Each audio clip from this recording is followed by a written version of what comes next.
자, 오늘 사도행전 6장 전체를 읽었습니다. 여러분이 사도행전 6장은 우리가 익히 아는 말씀인데, 초대교회가 이제 사도들의 사역을 도와줄 7 집사를 세우는 말씀과, 그리고 그 7 집사 중에 한 분인 스데반 집사님이 복음을 전하다가 붙잡히는 장면까지가 이 6장에 나오는 말씀입니다. 그리고 6장을 끝내고 나면 이제 7장으로 넘어가서 스데반 집사님이 마지막 설교를 하고, 그리고 그 공회의 판단에 의해서 투석형 돌에 맞아 죽는 그런 순교의 장면으로 이어지고 있습니다. 그러니까 6장은 7 집사를 세우고 스데반 집사님이 나오고, 7장은 스데반 집사님의 설교와 순교, 이렇게 연결이 되는 말씀이라고 볼 수 있습니다. 자, 그래서 먼저 앞에 부분을 좀 보려고 하는데, 초대교회에서 7 집사를 첫 번째 재직을 세우게 되는 배경이 설명이 되고 있죠. 우리가 1장부터 5장까지 오는 동안 여러 번 강조해서 말씀을 드린 대로 초대교회가 이제 교인들의 숫자가 엄청나게 부흥하기 시작했어요. 그래서 오늘도 6장도 1절을 시작하면서 뭐라고 시작을 하냐면, 그때의 제자가 더 많아졌는데, 그때의 제자가 더 많아졌는데, 이렇게 말씀이 시작이 됩니다. 그런데 교인이 많아지다 보니까 교회 안에서 문제가 생기는 거예요. 그래서 우리 목사님들이 가끔 하는 농담으로, 교인만 없으면 목회할 만한데, 선생님들은 학생만 없으면 교사도 할 만한데, 교인이 많다. 우리 집에서도 그렇잖아요. 자녀가 많고 식구가 많으면 뭐라 그래요? 가지 많은 집에 바람 잘 날 없다고 그러잖아요. 그러니까 초대교회가 아무리 성령이 충만하고 은혜가 넘치는 것 같아도요, 안에 문제가 생겼는데, 본격적으로 드러난 문제가 뭐냐면 이 파벌이 생긴 거예요. 파벌이. 무슨 파벌이 생겼느냐? 헬라파와 유대파, 히브리파가 생긴 거예요. 유대파하고 히브리파는 같은 파예요. 이름이 다른 것일 뿐이지. 이 히브리파 사람들은 어떤 사람들이냐면, 이 가나안 땅 팔레스타인 지역을 떠나지 않고 그냥 조상 대대로 거기에 살았던 사람들을 말해요. 그런데 헬라파 사람들은 아시아 인근 지역, 헬라, 로마 지역으로 흩어져 살다가 나중에 돌아온 사람들을 말해요. 이 사람들이 상당수거든요. 우리로 요즘 말로 표현하면 역이민이라고 그러지요. 미국으로 이민 갔다, 호주로 이민 갔다, 유럽으로 또는 다른 아시아 국가로 이민을 갔다가 그래도 한국이 제일 좋아, 고국으로 돌아가자, 이래서 돌아와서 다시 정착한 사람들인데, 이들은 가만히 보면 외모도 조금 다르고요, 또 언어도 히브리어는 어느 정도 하는지는 모르겠지만 아람어나 이런 토착 언어를 잘 알지 못하고, 어떻게 보면 헬라어가 더 익숙한 그런 사람들이라고 할 수 있어요. 저도 외국에 살면서 목회를 해봤지만 이게 한국인인데 완전히 다른 생각을 하는 사람 많아요. 어렸을 때부터 외국에서 낳고 자라서 그런 사람들이 꽤 있거든요. 이제 그런 경우가 지금 초대교회 안에서 크게 문제가 되고 있는 상황입니다. 그런데 이 문제 중에 뭐냐면 좌파, 이제 그러니까 히브리파 사람들이 그 구제를 하는데, 이 율법에 의하면 가장 관심을 써서 구제의 대상이 누구냐면 그 나그네, 고아, 과부, 이런 사람들을 돌보아 줘야 하는 게 이게 성경의 가르침이지 않습니까? 그런데 이 히브리파 사람들이, 이제 헬라파 사람들이 볼 때 히브리파 사람들이 구제를 이렇게 과부들에게 하는데 팔이 안으로 굽는다고 자기네 히브리파 좌파 사람들한테만 좀 더 주는 것 같아요. 원래 항상 누구 떡이 더 커 보여요? 남의 떡이. 남의 떡이 더 커 보이니까 우리는 헬라파 사람들이라고 그래서 조금 덜 주는 것 같고, 그리고 자기네 유대파 그 히브리파 사람들에게는 좀 더 주는 것 같은 그런 느낌이 왔나 봐요. 그래서 그것에 대해서 크게 문제를 삼고 그러면서 사도들에게 아주 강하게 뭔가 항의를 했겠지요. 성경에는 나와 있지 않지만, 하지만 여러분, 사도들은 사도들대로 교인의 숫자가 막 더 많아지고 막 그 교회가 커지니까 어떻게 목양을 하기에도 벅찬 상황이었단 말입니다. 말씀을 전하고 기도하기에도 정말 벅찬 일정을 늘 보내고 있는데, 이런 문제가 파생을 하니까 이거는 누구 편을 들어서 해결할 수도 없고 해서 교회 재정 또는 구제의 문제를 전담할 일꾼들을 좀 세우자. 당신들의 말에 당신들이 좀 순종할 만한 믿음의 사람들을 일꾼으로 보조자로 좀 세우자. 이렇게 사도들이 결정을 합니다. 한마디로 목회의 보조자를 좀 세우기로 결정을 하는 것이지요. 오늘날도 그건 마찬가지거든요. 교회에서 목사님 혼자서 설교도 하고 전도도 하고 행정도 하고 다른 봉사도 하고 할 수 없기 때문에 교회 규모에 맞춰서 이제 직분자, 부교역자를 세우기도 하지만 평신도들 가운데 장로님, 권사님, 안수집사님 등을 세워서 또 목회의 보조자로 삼지요. 우리 총회 헌법이 이제 몇 년 전에 개정이 돼서 요 문구가 변동은 됐는데, 예전 헌법에 보면 장로님, 안수집사님, 권사님 그 직분의 사명에 따라 뭐라고 되어 있냐면 하나같이 목사를 도와 이렇게 되어 있어요. 또는 목사와 협력하여 이렇게 되어 있어요. 근데 이제 지금은 문구가 조금씩 변동이 돼 있는데 예전 헌법에는 그렇게 돼 있어요. 그러니까 바로 사도행전 6장 앞부분에 나오는 이 정신을 우리 헌법에도 그대로 담은 거죠.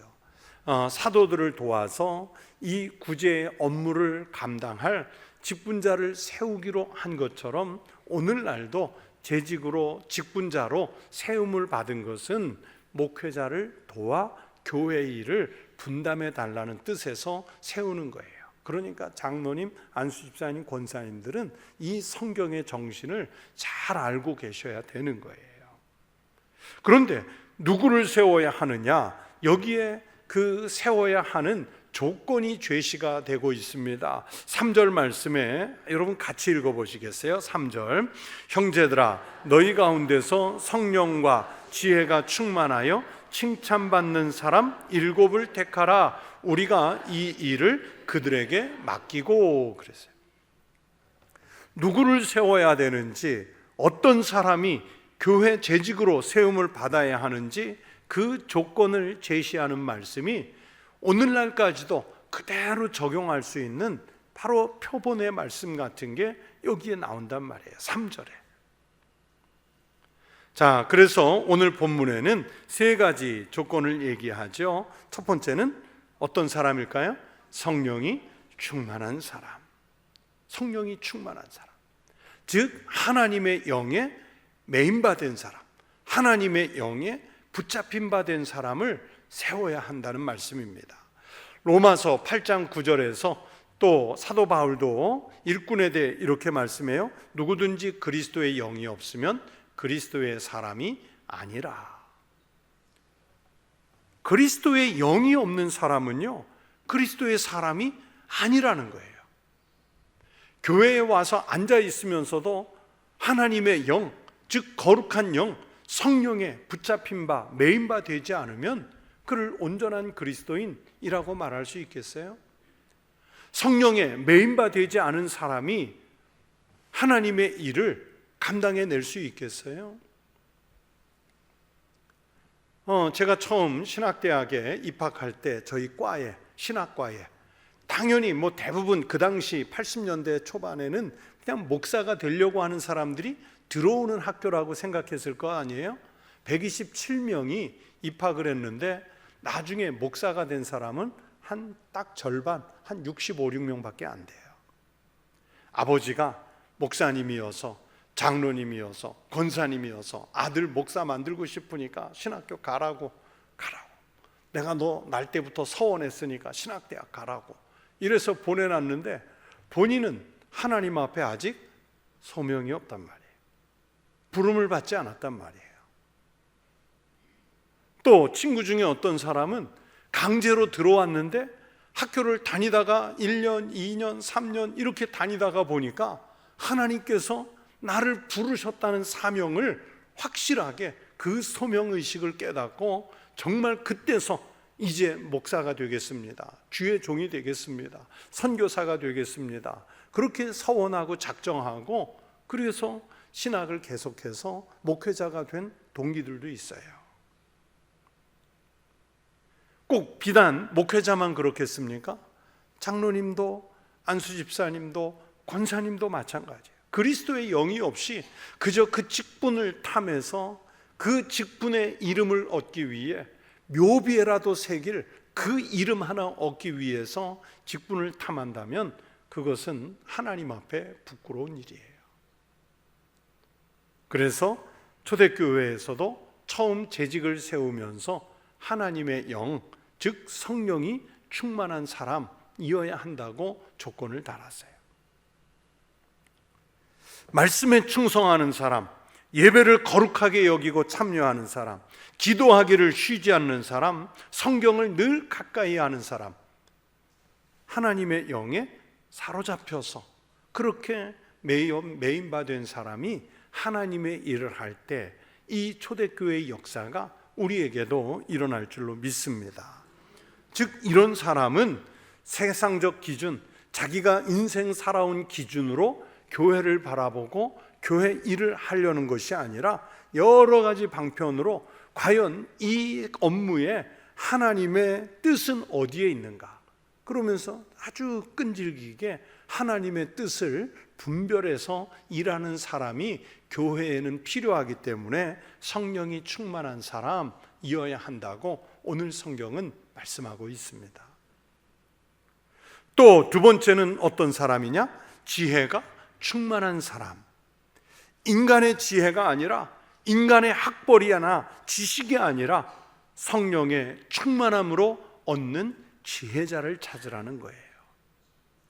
사리를 분별해서 일을 처리할 때 뭐 헬라파냐 유대파냐 여기에 메인바되는 사람이 아니라 아주 공정하게, 그래서 모든 사람이 수긍할 만한, 모두가 동의할 만한 이런 안을 내서 이끌어갈 수 있는 그런 지혜로운 사람을 찾는 그 과정을 가지라는 거예요. 지혜가 부족하면 사람이 공평하지 않게 됩니다. 지혜가 부족하면 자기 중심으로 판단하려고 하는 그런 독선을 부릴 때가 있지요. 그래서 교회에서 일꾼이 된다는 얘기는 무엇을 구해야 되느냐? 하나님의 뜻을 구하는 건데, 그게 하나님의 뜻이 곧 지혜잖아요. 지혜의 근본이 뭡니까? 하나님을 경외하는 거잖아요. 명철의 근본이 뭡니까? 하나님을 경외하는 거잖아요. 여러분, 지식의 근본이 무엇이라고 성경이 말씀합니까? 하나님을 알고 경외하는 거라 그러죠. 그러니까 오늘 사도들이 제시한 이 지혜는 세상에서 무슨 상식, 학, 공부 이런 사람을 찾는 것이 아니라 하나님의 뜻을 알고 하나님의 뜻대로 살려는 그 지혜를 구하는 사람을 말씀하는 내용입니다. 또 세 번째는 칭찬을 받는 사람이에요. 성령이 충만하고 지혜의 풍만함으로 칭찬을 받을 만한 사람을 말하지요. 세상의 삶으로 인한 칭찬이 아니라 신앙적인 삶으로 인해서 교회 안에서도 칭찬받고 교회 밖 사람들에게도 칭찬을 받는 사람. 그래서 안디옥 교회에서 처음 우리가 그리스도인이라는 이름을 얻게 되었을 때, 그때에 안디옥 교회, 여러분 이방 도시잖아요. 그런데 그 도시 사람들이 교회에 모인 사람들을 보고 저들은 그리스도를 따르는 사람들이라 그렇게 칭찬하는 의미에서 저들에게 우리가 스스로, 교회 사람들이 스스로 우리가 그리스도인이다 그렇게 이름을 붙인 것이 아니라 안디옥 시민들이 교회 다니는 사람들을 그리스도인이라고 이름을 붙여주었어요. 그 이름이 우리예요.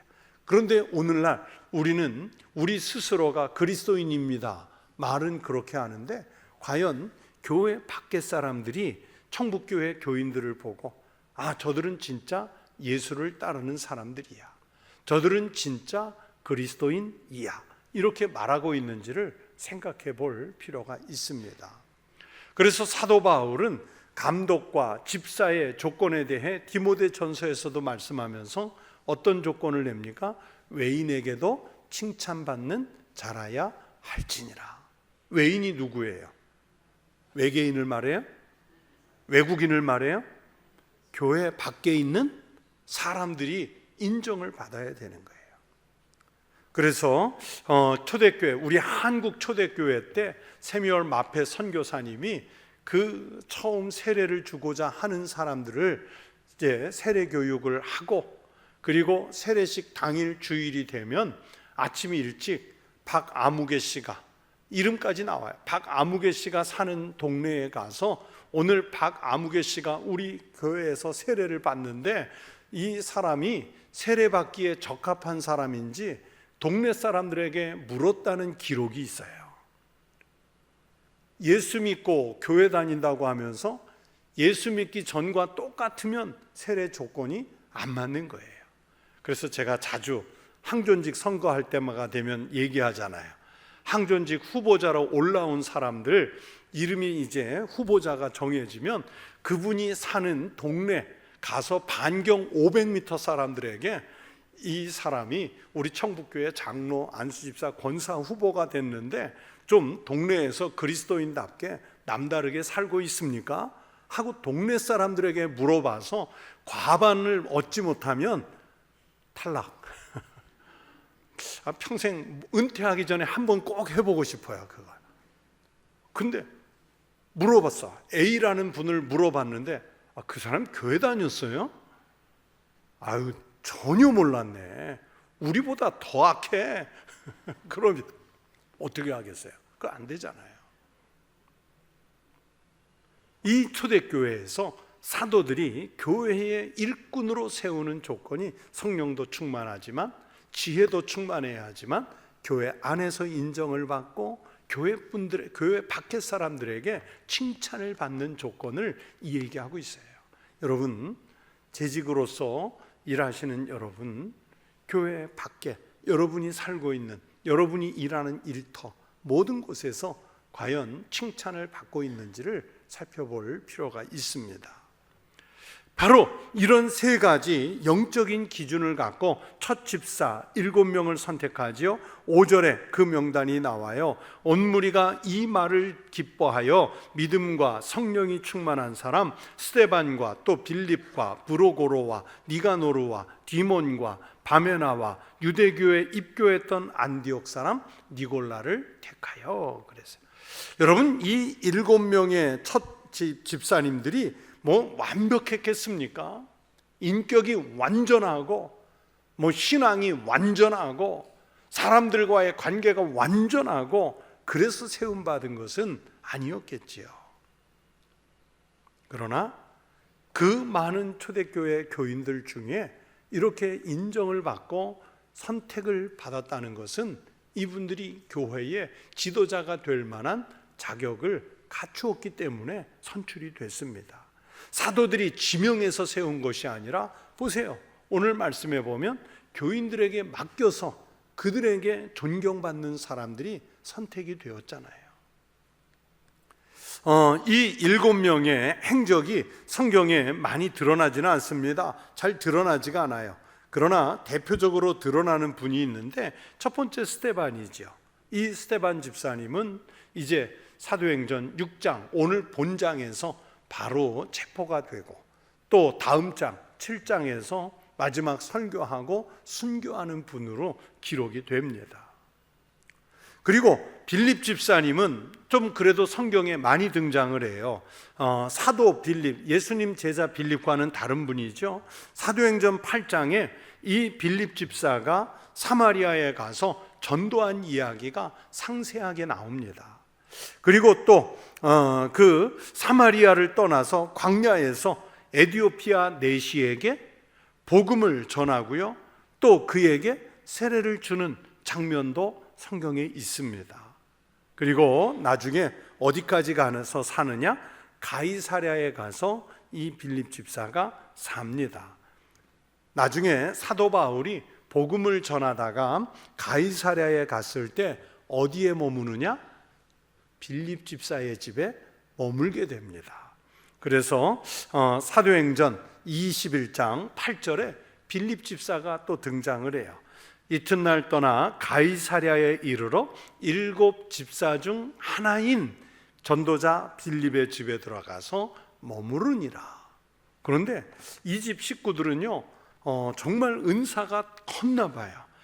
빌립 집사에게는 딸이 넷이 있었고 그 딸들에게 특별한 은사가 있었다고 소개하고 있습니다. 사도행전 21장 9절에 그에게 딸 넷이 있으니 처녀로 예언하는 자라 그랬어요. 우리 모든 성도들의 집이 이랬으면 좋겠죠.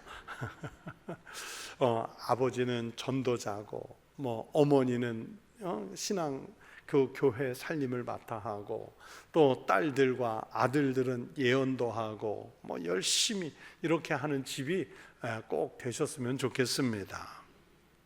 아무튼 이 스데반 집사와 더불어 빌립 집사의 행적이 또 상세하게 이렇게 많이 나오고 있고요.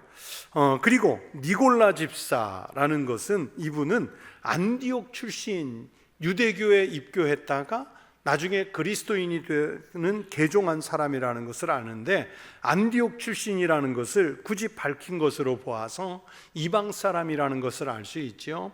요한계시록 2장 6절에 보면 네가 니골라당의 행위를 미워하는도다 나도 이것을 미워하노라 라는 말씀이 있는데, 이 니골라 집사가 이방인이면서 유대교로 개종했다가 기독교인이 된 경우인데, 나중에 이단, 그 초대교회 큰 이단인 니골라당을 만든 사람이 아니냐, 이렇게 의심을 받아요. 그런데 이 니골라라는 이름이 헬라 문화권에서는 워낙 철수, 영수 이런 이름처럼 흔한 이름이었기 때문에 이름이 같다고 해서, 물론 교회의 지도자였기 때문에 따르는 사람이 많았겠죠. 그러나 하지만 이름이 같다고 해서 이 니골라당을 만든 그 니골란지 아니면 또 다른 니골란지는 모르겠어요. 정 궁금하시면 나중에 천국 가서 요건 확인을 하세요. 목사님, 그 니골라가 그 니골라입니까? 저도 모릅니다. 왜냐하면 2000년 전의 일이기 때문에. 그러나 아무튼 초대교회에 유명한 니골라당이라는 이단이 있었고요. 그 니골라 이름하고 같다, 그런 그것을 말씀드릴 수 있습니다. 아무튼 그렇게 7 집사는 선택이 됐고, 이제 이분들에게 사도들이 기도하고 안수해서 기독교 역사에서 첫 재직이 되었습니다. 오늘날은 어떤 기준으로 일꾼을 선택하는가?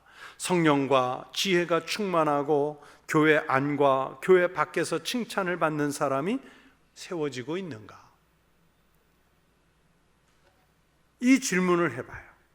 오늘날은 많은 경우에 있어서 그렇지 않아요. 유명한 사람, 아니면 교회 오래 다닌 사람, 아니면 재력이 있는 사람, 자기 주장이 큰 목소리를 낼 줄 아는 사람, 아니면 정치력이 뛰어난 사람이 직분자로 세움을 받아요. 또 많은 경우는 교회 안에 어떤 신앙의 경력보다 저 사람이 교회 밖에서 세상적인 직업이 좀 남다른 직업을, 좀 좋은 직업을 가진 사람들이 있잖아요.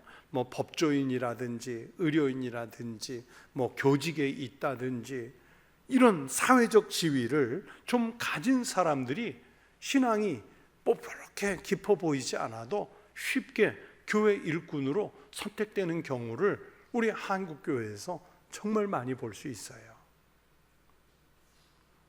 그러나 그들이 사회적 지위가 그렇게 명망이 있다고 해서 과연 그 명망이 하나님의 일을 하는데 적합할까요? 아닙니다. 아니에요. 오히려 그 사회적 명망이 하나님의 일을 하는데 걸림돌이 되는 경우도 많습니다. 오히려 교회에 누가 되는 경우도 많아요. 그래서 교회는요, 정말 일꾼을 잘 세워야 됩니다. 그리고 하나님과 성도들의 선택에 의해서 세워진 직분자는 바로 성경이 말씀하는 대로 성령이 충만하고 지혜가 충만하고 교회 안에서도 인정받고 교회 밖에서도 인정과 칭찬을 받으려는 이런 신앙적인 노력을 일꾼으로 선택받은 사람들은 힘을 써서 기울여야 해요. 다른 사람이 그렇게 일꾼이 되기를 기대하지 말고 이미 세움을 받은 우리 일꾼들이, 재직들이 초대교회와 같은 그런 직분자가 되기를 위해 힘을 기울이는, 정말 온 정성을 기울이는 재직이 되시기를 축복합니다. 그렇게 일꾼이 세워졌고, 아까 성경의 사도행전에도 이제 뒤로 가면 빌립 집사 얘기를 읽어드렸는데, 빌립 이름 앞에도 전도자라는 이름이 붙은 것처럼 이제 그 7 집사 가운데 스데반 집사가 또 탁월한 전도자로 살지요. 8절부터 15절은 그 얘기인데 7 집사 가운데 스데반 집사가 붙잡히는 장면이 소개됩니다. 12절에 보면 사도들이 그랬던 것처럼 백성과 장로와 서기관들이라고 나옵니다. 즉 백성과 장로와 서기관들이 나서서 거짓으로 충동하는 사람들이 있었고, 이 장로와 서기관들이 나섰다는 얘기는 공회가 나섰다는 이야기예요. 그런데 그 공회에 붙잡혀서 신문을 받고 있는 이 스데반의 얼굴이 광채가 나죠. 15절에 보니까 공회 중에 앉은 사람들이 다 스데반을 주목하여 보니 그 얼굴이 천사의 얼굴과 같더라. 교회 안에 있는 초대교회 성도들이 보니 스데반 집사님의 얼굴이 천사와 같았다. 그게 아니에요? 누가 봐하고 있어요 지금? 공회에 앉은 사람들. 그 공회에 앉은 사람들이 누굽니까? 사두개인들, 바리새인들, 서기관들, 소위 말하는 종교적 영향을 갖고 있는 사람들이잖아요. 지금 이 본문의 말씀 상황에서는 예수님을 안 믿는 사람들, 아니 오히려 예수 믿는 사람들을 배척하고 박해하려는 사람들, 그들이잖아요. 그런데 그들이 스데반 집사님을 주목해서 보니 얼굴이 어떻게 됐다고요? 천사와 같이 광채가 나고 있답니다. 텔레비전을 보면서 뭐 그 방송에 나오는 사람, 뭐 그가 기독교인인지 뭐 불교 신자인지 뭐 다른 종교를 가졌는지 알 수 없어요. 그런데 나름 얼굴을 평가할 때가 있죠. 아유, 저 사람 얼굴이 표독스러워 보이는 거 보니까 불교 신자인가 봐. 아우, 저 사람 참 얼굴이 두리뭉실 너그럽고 온화해 보이니까 기독교인인가 봐. 이러고 했는데 근데 나중에 보니까 표독스러운 사람이 기독교인이고 얼굴이 좀 두리뭉실하게 착해 보이는 사람이 오히려 불교 신자인 경우도 많아요. 이 얼굴에 사실은 삶이 보이고 얼굴에 신앙이 보이면 좋지요. 사실 그 이제 목소리도 그렇거든요. 음성, 우리 사람들마다 자기만의 독특한 음성 지문을 갖고 있잖아요. 그런데 이 음성은 바뀌기가 어렵대요. 목소리는 바꿀 수가 없는데 그 음성을 연구하는, 목소리를 연구하는 사람들에 의하면 발음과 사투리는 얼마든지 교정할 수 있다 그래요. 그런데 우리가 목소리를 들으면서 참 목소리가 좋습니다. 부드럽습니다. 목소리가 안 칼집니다. 그런 얘기를 하잖아요. 그런데 자기 목소리의 부족한 부분을 발음과 또는 사투리 교정을 통해서 만들어 가는 사람들이 얼마나 많습니까? 그런데 얼굴도 그래요. 얼굴도 형태를 바꿀 수는 없잖아요. 근데 요즘은 많이 바꾸더라고요. 그래서 그 천국과 지옥을 나누는 곳에서 한국인이 올라오면 얼굴을 구분을 못한대요. 이름을 다시 확인하고 그래야 되는데 하도 뜯어 고친 게 많아가지고. 그런데 정상적으로는 얼굴 형태를 바꿀 수는 없지만, 그러나 그 사람이 풍기는 인상은 바꿀 수 있답니다. 그 대표적인 사람이 링컨 대통령이에요. 링컨 대통령. 그래서 링컨 대통령이 아주 유명한, 얼굴에 대해서 유명한 말을 남겼지요. 사람은 나이 40이면 자기 얼굴에 책임을 져야 한다 그랬어요. 여러분 지금 연세 얼마세요? 여기 보니까 40 이하는 거의 안 보이는데 자기 얼굴에 책임질 수 있으세요? 왜 아무도 자기 얼굴에 책임을 안 지세요? 사실 링컨의 얼굴 보면 잘생겼나요? 그 당시에 링컨과 라이벌이었던, 정적이었던 사람들이 고릴라 한 마리가 동물원에서 도망 나왔습니다. 정말로 그렇게 비난했어요. 링컨이 걸어가는 게 원숭이 걷는 것 같습니다. 그 인상이 그렇게, 그 얼굴이 잘생긴 게 아니잖아요. 그런데 오늘날은 링컨의 얼굴을 얼마나 사람들이 기도하는 얼굴로, 신앙인의 얼굴로, 자비로운 얼굴로 기억을 합니까? 기독교인이 아닌 한 관상학자가 링컨의 얼굴을 이렇게 평가한 게 있어요. 링컨의 얼굴의 주름은 고난을 이겨낸 깊은 지혜의 골짜기. 이 얼굴에 주름이 많으면 우리 보기 좋지 않다고 그래서 요즘엔 보톡스를 막 다 피잖아요. 근데 주름이, 인생을 살면서 저는 주름이 생기는 게, 저는 그게 아름답다고 생각을 해요. 제 의견에 동의하지 않으셔도 괜찮아요. 이마와 볼과 목에 나이가 들면 주름이 생겨야 되는데, 저런 링컨처럼 주름이 생겼으면 좋겠다. 고난을 이겨낸 이 깊은 지혜의 골짜기 같은 주름이, 이 링컨은 만들어진 주름이란 말이에요. 오늘날 그래서 링컨 그러면 가장 존경을 받고 멋진 얼굴에 마치 대명사 같잖아요. 그런데 이 스데반 집사님이 15절에 모든 이가 주목해서 볼 때 그 얼굴이 천사와 같았대요. 천사와 같았대요. 다시 말하면 스데반 집사님의 이 장면은 지금 신앙으로 얼굴을 만드는 장면입니다. 오늘날 터키에 그 이즈미르라는 아름다운 도시가 있는데요. 이 이즈미르에 가면, 이 이즈미르가 옛날 성경의 지명으로는 서머나예요. 아주 7교회 예수님이 평가하실 때 칭찬만 받았던 교회, 그 서머나인데, 이 서머나 교회를 이끌었던 초대교회 지도자가 누구냐면 폴리캅, 사도 요한의 제자 폴리캅. 그래서 속사도라고 그래요. 사도의 제자를 속사도라고 하는데, 바로 속사도인 폴리캅이 목회했던 지역이 서머나, 바로 이 이즈미르예요. 그래서 이즈미르에 가면 그 폴리캅 기념교회가 아주 크게 있는데, 수백 년이 훨씬 지난 교회죠.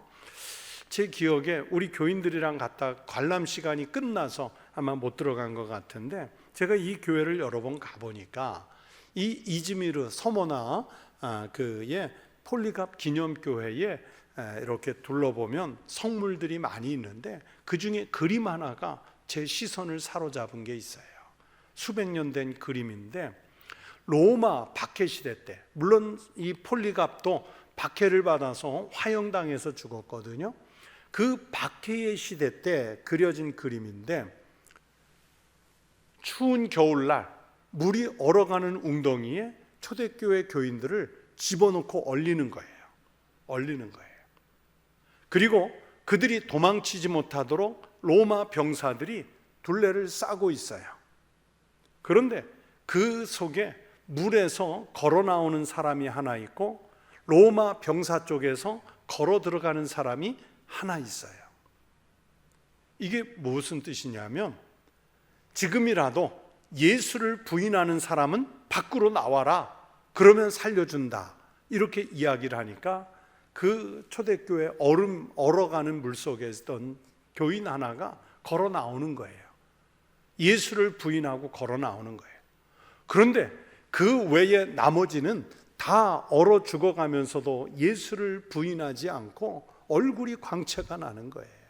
그러니까 로마 병사 중에 한 사람이 저런 예수라면 나도 믿겠다 하고서 오히려 자기는 로마 병사의 옷을 다 벗어놓고 그 아래 떨어놓고 그리고 그 스스로 얼어 죽는 물속으로 걸어 들어가는 그림이에요.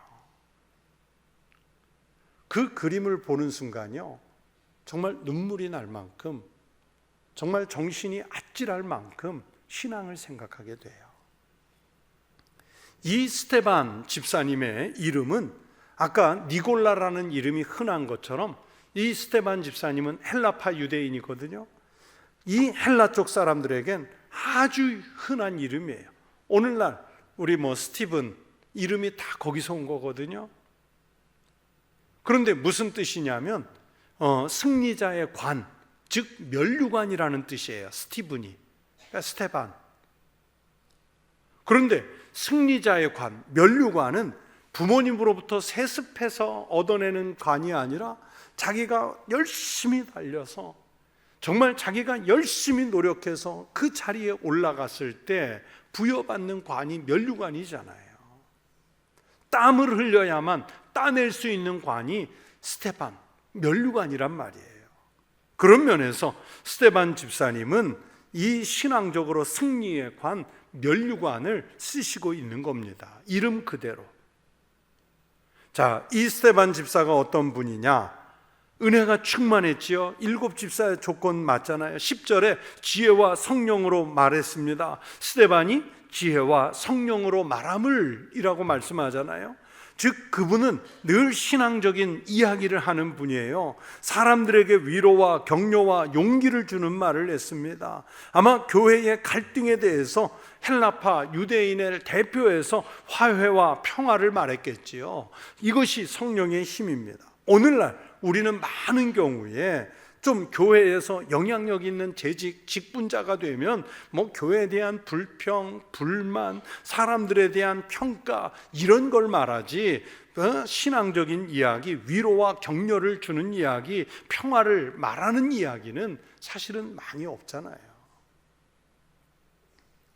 내가 좀 영향력 있는 사람이 됐다고 해서 그런 불평과 불만과 원망들을 그냥 막 해도 괜찮습니까?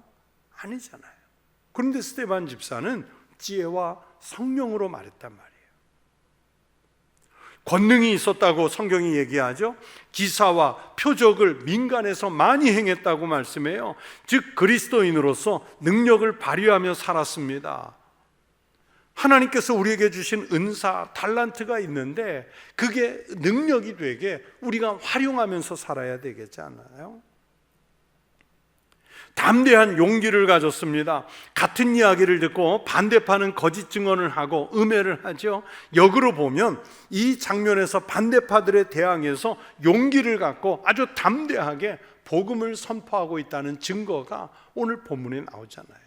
즉 어떤 상황에서도 복음을 말할 수 있는 용기, 어떤 위협과 협박에도 박해에도 굴하지 않는 신앙을 교회 직분자로서 가졌단 말이에요. 스테반 집사님은 바로 이런 믿음을 가지고 교회 일을 감당했어요. 집사를 세운 처음의 목적이 구제와 재정을 담당하기 위해서였지만 스테반은 거기에 제한을 두지 않고 하나님의 일을 용기 있게 했다는 말입니다. 전도자로서 설교자로서 복음을 전했어요. 스데반을 통해서 사도들처럼 권능과 기적이 일어나지요. 8절에 스데반이 은혜와 권능이 충만하여 큰 기사와 표적을 민간에 행하니, 또 복음을 전할 때 성령의 능력으로 전했더니 언변에서도 밀리지를 않아요. 10절에 스데반이 지혜와 성령으로 말함을 그들이 능히 당하지 못하여 압도하는 능력을 가졌단 말이에요. 그렇게 스데반은 예수님을 전하는 증인이 됐습니다. 스데반이 전하는 복음이 얼마나 큰 영향을 끼쳤든지 유대인들이 그 영향을 차단하려고 방해를 합니다. 스데반을 음해할 거짓 증인들까지 고용해요. 11절에 보시면 사람들을 매수하여 말하게 하되, 즉 거짓말을 하게 해요. 스데반이 율법과 하나님을 모독하는 것, 즉 신성을 모독하는 말을 했다고 위증을 해요. 예수님 십자가에 못 박을 경우 공회가 음모를 꾸밀 때도 똑같이 하지 않습니까? 유대인들은 이 증언을 바탕으로 스데반을 처형하려고 했습니다. 그러나 전혀 위축되지 않는 스데반, 예수님을 바라보는 이 스데반의 얼굴이 마치 천사의 얼굴과 같았다고 오늘 성경은 말씀합니다. 이렇게 스데반의 얼굴은 성령과 은혜가 충만해서 만들어진 얼굴이었습니다. 그리스도인으로서 우리들도 신앙으로 얼굴을 만들어 가십시오. 교인들 얼굴, 때로는 근심, 염려에 묻혀서 그리스도의 모습이 보이지 않을 때가 있습니다. 그리스도인이지만 표독스럽고 온화한 구석이 하나도 없는 얼굴도 많아요. 늘 도전적인 어투로 갈등을 만들고 상처를 주는 언행도 교회 그리스도인들이 얼마나 많이 범합니까? 자기는 맞는 말, 옳은 행동했다고 하지만 그러나 주변 사람들이 볼 때는 그에게서 천사의 얼굴을 보는 것이 아니라 전투하는 군인의 얼굴을 볼 때가 있단 말이에요. 우리 사랑하는 성도들, 초대교회 7 집사 중에 한 분이었던 오늘 성경 속의 주인공인 스데반처럼 천사의 얼굴을 만들어 가시기 바랍니다. 나는 신앙의 삶을 살고 그래서 다른 사람들이 그런 나를 천사의 얼굴로 보도록 만드는 그런 신앙인으로서, 그리스도인으로서의 삶을 충실하게 살아가시기를 주의 이름으로 축원합니다. 기도하겠습니다. 하나님 아버지, 감사합니다.